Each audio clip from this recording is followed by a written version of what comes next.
You probably knew the US was home to tarantulas and wolf spiders, but what if I told you there were other giant spiders hiding across the country, some living closer than you'd ever expect? From a lightning-fast hunter that races through the trees to a massive burrow dweller lurking beneath our feet, these are the forgotten giant spiders of the United States. In the eastern half of the US, there is a giant spider that may well be lurking in your very own backyard right now. Longtime viewers of the channel are probably familiar with fishing spiders. These massive arachnids get their name from their ability to hunt literal fish by skating on the surface of water. And since they're huge, they can take down small vertebrate prey. But turns out, these guys are not restricted to the water. There's actually a strictly arboreal species, one that is not often encountered by people, that disappears into the bark of trees. This is the white-banded fishing spider. These guys have longer hair, deeper mottled coloration, and they get their name from that white banding that lines their legs. With a leg span pushing 4.5 inches long, these guys are among the largest true spiders in the entire world, not just the US. Like other fishing spiders, they're lightning fast, but their special ability isn't walking on water, it's vanishing in plain sight. Their mottled patterning acts as disruptive camouflage and makes these spiders look like the lichen and moss that lines pine and hardwood trees throughout their range. What's really interesting about them is they actually seem to have distribution throughout the tree depending on their size. Smaller individuals will be found closer to the ground, but the higher up the trees you go, the bigger the spiders get. With their giant size, these spiders are significant predators of basically any tree-dwelling insect, but small lizards and tree frogs definitely aren't off the menu. Throughout much of the southeast, if you make your living in the trees, you have this camouflaged assassin to look out for. Our next spider takes us to the deserts of the southwest. Normally, we associate huntsman spiders with tropical rainforests or Australian bushlands, but turns out we actually have a few native huntsman spiders in the US, and the largest of them is Oleos giganteus, the giant crab spider. These guys are ambush hunters, living high up in desert canyons and even sometimes on large saguaro cacti. Basically, they love to hunt high up, where they're taking down flying insects that have come to rest, bark scorpions that are out foraging, basically any small to medium-sized invertebrates that call these canyon habitats home. They're probably food for the giant crab spider. With a leg span pushing 4 inches long, some of these spiders are massive,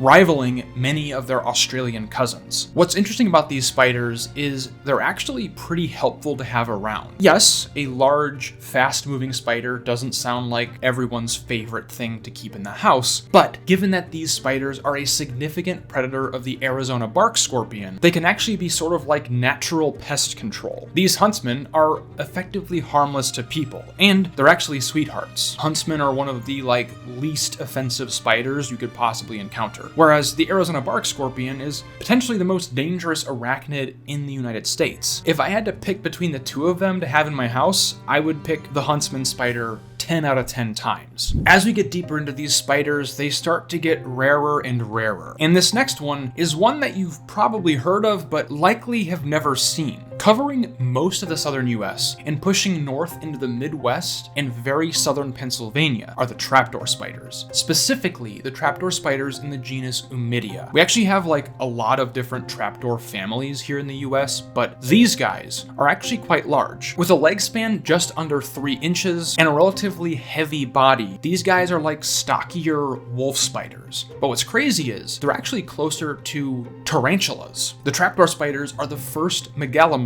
on our list of forgotten giant spiders, and their biology is super interesting. These primitive spiders tend to live decades long, and they spend most of it deep underground in these hidden burrows that they cover with a trapdoor-like lid. These burrows have little tendrils that spread out into the leaf litter or the soil surrounding their burrow, and they act like tripwires. These spiders may be stocky and heavy-bodied, but when they want to, they can move very, very fast. Their entire survival strategy is wading deep underground and listening for the vibrations of prey walking by their burrow. And finding these things is next to impossible. It's one of the reasons why I've actually not featured this spider on the channel thus far. But once in a while, during certain times of the year, and after a good heavy rain, the males will emerge to wander. Similar to their distant relative, the funnel-web spider from Australia, the males leave their burrows to search for females, and sometimes have a very nasty threat display when they're disturbed. The trapdoor spider species that I've worked with have been very docile and very inoffensive, but there are reports that they can give a pretty painful bite. They do look like Sydney funnel webs, but as far as we can tell, their venom is not that dangerous to humans, so they look scary, but they're not actually anything to worry about. Our next spider covers almost the entire eastern half of the continental US, and actually it spreads into southern Canada. Despite having one of the broadest ranges, most people will never see this spider, but if you're a longtime viewer of the channel, you'll probably recognize the Purseweb spider. They're not huge in leg span. In fact, these spiders have extremely reduced legs due to their subterranean nature, but they actually get quite large in their body size. I've seen female Purseweb spiders that push over 2 inches long just from the tip of their abdomen to the tip of their huge chelicerae. And actually, that's one of the coolest things about this spider. They have among the largest fangs of any spider relative to their body size, and they have the attitude to back it up. Because these are subterranean arachnids that don't usually appear above the surface, when they do find themselves exposed, they're not very happy about it. The slightest vibration near them can cause them to rear up, showing those massive fangs, sometimes even dripping venom. Like these guys, they don't mess around. But those giant fangs actually tell a deeper story of their really interesting biology. They get their name Purseweb from the silk tubes that they build on trees, rocks, and sometimes across the ground in the moist forest habitats they call home. If little isopods or leafhoppers are crawling over that tube, the vibrations travel deep down to the spider's burrow, telling the Purseweb spider that dinner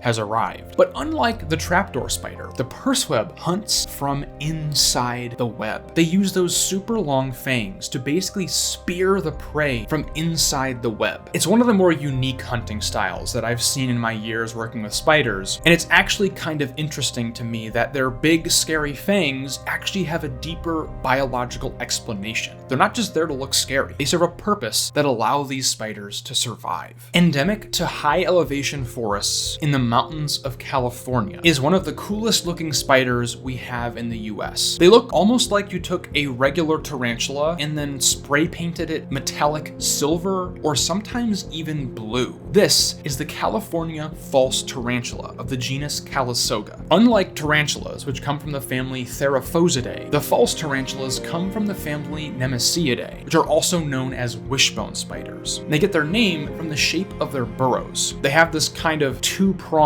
wishbone shape to the subterranean silken tubes that they build. Now, across their range, these spiders are not commonly encountered, though in the right habitat, they can be super abundant. But since they're living in pretty remote areas, not a lot of work has been done on any of these spiders, whether we're talking about the US species or wishbone spiders abroad. They do seem to be somewhat cantankerous megalomorphs. Like most of these other subterranean spiders, they have poor vision and spend most of their time underground. So when they do find themselves on the surface, they're not very happy about it. And the false tarantula is pretty happy to defend itself. And given that these are fairly large spiders in and of themselves, I can't imagine a bite would be very pleasant. Not a ton is known about their venom, but it's not thought that they're considerably dangerous to humans. Much like a tarantula bite, I think most of the danger comes from mechanical damage and potential secondary infection and not actual direct effects of the venom. If you're hiking in the forests of California and you see a very large metallic spider crossing the trail, admire it from a distance. These guys don't want anything to do with us, and they are such a spectacular sight to see, but they are considerably less friendly than the tarantulas that call the Southwest home. Getting even rarer, we actually have a group of wolf spiders that you might not have known existed. These are the Geolycosa, known as the burrow-dwelling wolf spiders. While most wolf spiders tend to be active hunters, hunters that emerge from their burrows at night to basically sprint down their prey under cover of darkness, the Geolycosa kind of live more of a trapdoor spider-esque lifestyle. Found throughout the entire country, we have at least 16 recognized species here in the US, some of them pushing 2.5–3 inches in leg span. And with their heavier bodies, these are not small spiders. Like many of the burrow-dwelling megalomorphs, they sit in the bottom of their burrows, waiting for little insects to walk by. Because these spiders are so sparsely populated in very remote areas of the US, not a lot of work has been done on their biology. In fact, there may be several different genera baked into Geolycosa, and we don't even know for sure right now. But what I love about them is how goofy these spiders actually are. They kind of take the wolf spider build and have evolved into a caricature of it. They have these big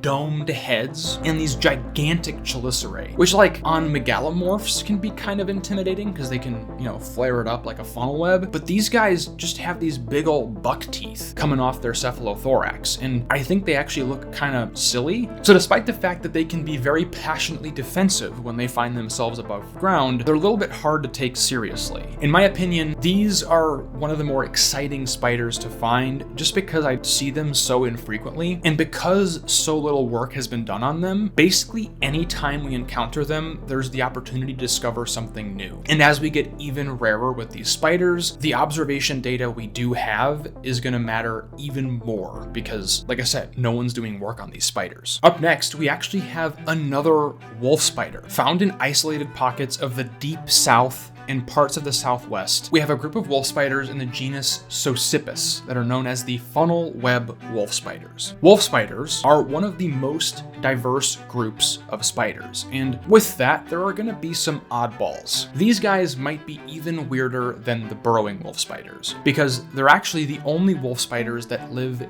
in a true web. They build these sheet webs coming out of rock crevices or inside grassy thickets, and they use their unmatched wolf spider speed to basically just pounce on prey that gets stuck in their web. Like the Australian funnel webs and the funnel weavers of Agilinidae, they spend most of their time hidden deep in their funnel-like retreat, and that sheet web essentially amplifies vibrations of prey down into that funnel burrow. Most of these spiders are not going to be very large, but there are species that push over 3 inches in leg span, which is very similar to many of the large hogna, the giant wolf spiders. And it's actually kind of impressive that they can still move quickly through their web without destroying it. By far, one of my favorite things about these guys, though, is the coloration on these spiders. I mean, look at these things. They look unreal. The first one I ever found was actually in southern Mississippi, and I remember we found it. We recognized that it was a wolf spider, but we had no idea what the heck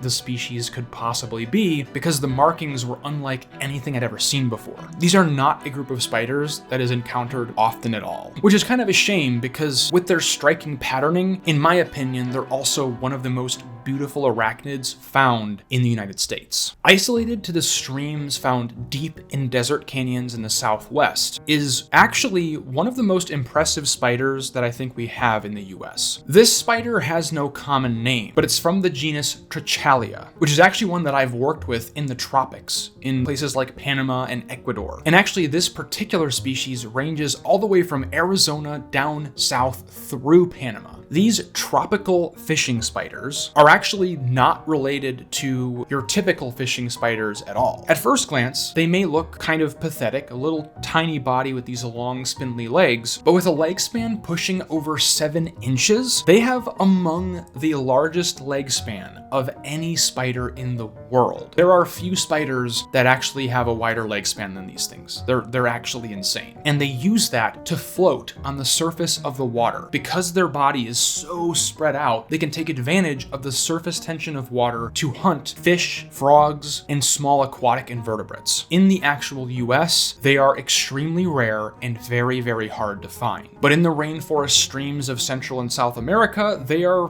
pretty much everywhere. I mean, you can't go 2 feet without seeing the eye shine of one of these giant spiders just sitting on the surface of the water. And the way they hunt is they actually sort of use the water like their version of a web. Their legs are lined with these fine hairs that detect little vibrations in the surface of the water. These tropical fishing spiders are super insane, and basically no one talks about them. It's a truly forgotten giant spider, not just of the US, but of the Western Hemisphere. Now we're getting properly rare. Found pretty much only in a handful of cave systems in southern Texas, is actually a spider from one of my favorite spider families in the world. This is the cave wandering spider, Tennis valverdiensis. And as its name suggests, this is a true wandering spider, related to the Brazilian wandering spiders of the tropics. I've worked with spiders in this genus before, spiders that may or may not be medically significant to people, but the jury is still out because, again, these are rare spiders that nobody's researching. But the general consensus is that any large tenids should be treated as if they could have dangerous venom. The cave wandering spider is the largest of the wandering spiders north of the Mexican border. On average, they're pushing over 3 inches in leg span, and with a heavy set body, they're built like robust wolf spiders. Like all true wandering spiders, they actually have that square of 4 eyes right in the front of their face, which is interesting considering they're mostly associated with caves. Wandering spiders tend to have very good vision, so I'm not actually sure why a cave-dwelling wandering spider doesn't have reduced eyes, but we would have to imagine that, like the rest of its family, these are active hunters that are hunting in 3 dimensions, tracking down highly mobile prey on the rock walls they call home. As far as I can find, there are no bite reports to the spider, and I don't think we've even sequenced their venom. Because of their large size compared to other smaller cave-dwelling spiders, I would have to imagine that they're taking down larger prey, maybe things like small lizards, small toads, as an addition to their most likely insect-heavy diet. The odds that you will come across this spider in your lifetime are effectively 0, because again, they're pretty much restricted to just a handful of cave systems. The cave wandering spider is about as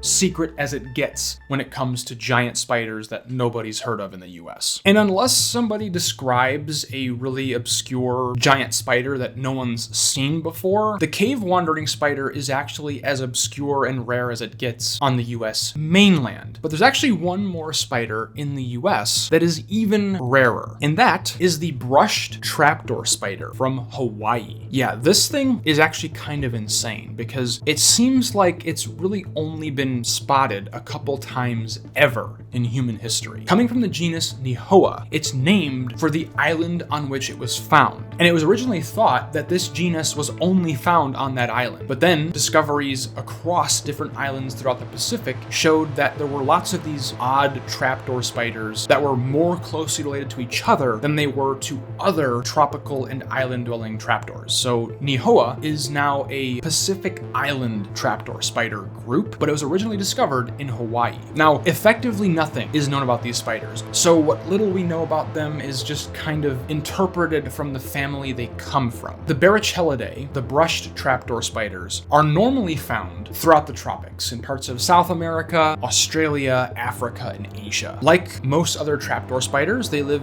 deep in burrows that they cover up with this lid and are probably ambushing prey in a similar fashion to the Umidia that we covered earlier. In fact, this trapdoor lifestyle seems to be pretty popular and is found in many different families throughout the megalomorph spiders. So it's probably served a lot of them really well throughout the millions of years they've been on this planet. To me, it's insane that there are so many giant spiders that basically fly under the radar every single day. Like, these things aren't small, so you'd think that people would see them more often. But that's just kind of the truth of remote wilderness areas. These habitats are full of biological secrets like these giant spiders that if we don't get out and explore them, we may never know actually exist. These spiders may be big and intimidating, but they speak to a larger truth about the world. The more we push past fear and actually take a closer look at the world around us, the more things we'll discover, and our planet becomes a more rich and fascinating place to live. And while we may think of places like Australia or the rainforests of South America when we think of giant spiders, Yeah, there are